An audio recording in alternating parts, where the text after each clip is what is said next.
ڈرامے کی next episode میں آپ لوگ دیکھیں گے کہ کس طرح سے میر زاہد جیسا گھمنڈی، مغرور، انا پرست اور لالچی انسان اپنے بیٹے کو کھو دینے کے ڈر سے نسرین کے آگے گھٹنے ٹیکنے پر مجبور ہو چکا ہے۔ میر زاہد کو اس بات کا پوری طرح سے احساس ہو چکا ہے کہ اس کے لیے اس کی اصل دولت، اس کی اولاد، اس کا عمیر ہے، نہ کہ وہ جائیداد جس کی خاطر اس نے اپنی تمام تر زندگی گزار دی۔ آتا ہے ڈاکٹر اور آ کر میر زاہد کو کہتا ہے کہ آپ کے بیٹے عمیر کی طبیعت بہت زیادہ خراب، بہت زیادہ تشویشناک ہے۔ آپ لوگ دعا کریں کہ عمیر کو اللہ تعالیٰ زندگی دے، ورنہ وہ بہت زیادہ خطرے میں ہے۔ آپ تو جانتے ہی ہیں کہ اس کا خون بھی بہت زیادہ بہہ چکا ہے اور اس کا لیور بھی ڈیمیج ہو چکا ہے۔ اب تو بس دعا ہی کی جا سکتی ہے کہ اسے زندگی مل سکے۔ ڈاکٹر کی یہ بات سننے کے بعد میر زاہد پوری طرح سے ٹوٹ کر رہ جاتا ہے۔ اسے تمام تر باتیں یاد آتی ہیں کہ کس طرح سے وہ اپنے بیٹے کے ساتھ وقت گزارتا تھا، اور اسے اس بات کا بھی احساس ہو جاتا ہے کہ اس کے لیے اس کی اصل دولت کچھ اور نہیں بلکہ اس کا اپنا بیٹا عمیر ہے۔ میر زاہد عمیر کو لے کر ابھی یہ تمام تر باتیں سوچ ہی رہا ہوتا ہے کہ آ جاتا ہے زویا کا فون۔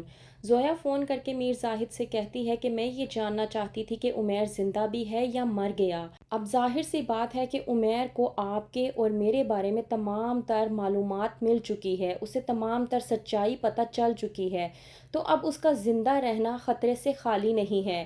اگر تو وہ مر گیا ہے تو ٹھیک ہے، لیکن اگر زندہ ہے تو ہم دونوں کو مل کر اسے مارنا ہوگا۔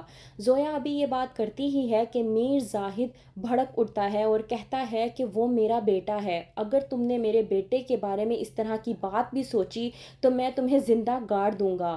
ابھی تو تم صرف اتنی دعا کرو کہ میرے بیٹے کو کچھ نہ ہو اور اللہ اسے زندگی دے دے، لیکن اگر میرے بیٹے کو کچھ ہو گیا تو زویا میں تمہیں تمہارے انجام تک پہنچا کر رہوں گا، پھر چاہے تمہیں مار کر مجھے پھانسی ہی کیوں نہ ہو جائے، مجھے اس بات کی کوئی پرواہ نہیں ہے۔ اس وقت مجھے صرف اپنے بیٹے اور اس کی زندگی کی پرواہ ہے، تو بہتر یہ ہے کہ میرے بیٹے عمیر کی زندگی کی دعا کرو، ورنہ تمہاری خیر نہیں۔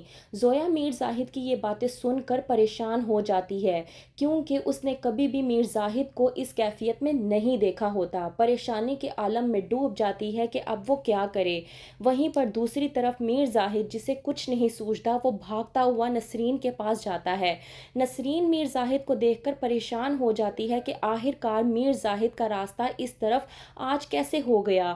میر زاہد آتے ساتھ کہتا ہے نسرین، خدا کے لیے اپنے بیٹے کے لیے دعا کرو، ہمارا بیٹا عمیر زندگی کی کشمکش میں ہے، وہ زندگی اور موت کے بیچ میں جنگ لڑ رہا ہے۔ یہ بات سننے کے بعد نسرین پریشان ہو جاتی ہے اور کہتی ہے میر زاہد سے کہ آخر کار کیا ہوا ہے میرے عمیر کو۔ میر زاہد بتا دیتا ہے نسرین کو کہ زویا نے عمیر کو گولی ماری ہے، وہ اس وقت ہاسپٹل میں موجود ہے اور زندگی اور موت کے بیچ میں جوجھ رہا ہے۔ ڈاکٹرز نے صاف جواب دے دیا ہے اور کہا ہے کہ دعا ہی اثر کر سکتی ہے، تم تو اس کی ماں ہو، میں بہت اچھے طریقے سے یقین رکھتا ہوں کہ اگر تم اس کے لیے دعا کرو گی اللہ سے تو مجھے یقین ہے کہ اللہ تمہاری دعا قبول کرے گا اور ہمارے بیٹے کو ایک نئی زندگی دے گا۔ میں تمہارے آگے ہاتھ جوڑتا ہوں نسرین، مجھے اپنے بیٹے سے بہت پیار ہے، میں اسے کھونا نہیں چاہتا، میں اسی کی خاطر آج تمہارے پاس یہاں پر موجود ہوں۔ بہتر یہ ہے کہ تم میری خاطر نہ صحیح اپنے بیٹے کی خاطر، اپنے بیٹے کی زندگی کی خاطر اللہ سے دعا کرو کہ اللہ اسے زندگی بخش دے اور اسے کچھ نہ ہو۔ تو کیا ہوگا آگے؟ کیا واقعی ہی میں میر زاہد کو احساس ہو گیا ہے کہ اس نے زندگی میں جو کچھ بھی کیا وہ بہت غلط تھا؟ اور کیا کرے گا میر زاہد اب مزید آگے؟ کیا عمیر بچ پائے گا؟ جاننے کے لیے دیکھتے رہیے ڈرامہ سیریل محروم۔